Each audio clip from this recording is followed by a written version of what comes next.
Welcome to Let Me Fix This. Enjoy the video. In this video, I will show how to replace a door handle on a GMC Sierra. First, gather your tools, including a Phillips head screwdriver, a flathead screwdriver, and a trim removal tool. Make sure you have the correct replacement handle. Start by gently prying off the interior door panel trim.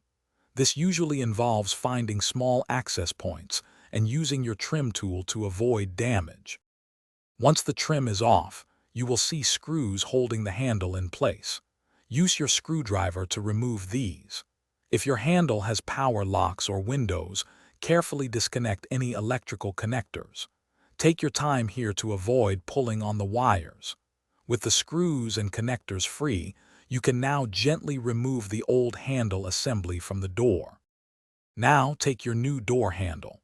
If it has electrical connections, plug them in securely. Carefully position the new handle into its opening on the door. Reinsert and tighten all the mounting screws you removed earlier. Before putting everything back together, give the new handle a few test pulls to ensure it operates smoothly and correctly. Finally, carefully reattach the interior door panel, making sure all clips align and snap into place.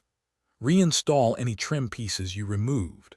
Double-check that the door opens and closes smoothly, and that the lock functions correctly from both the inside and outside.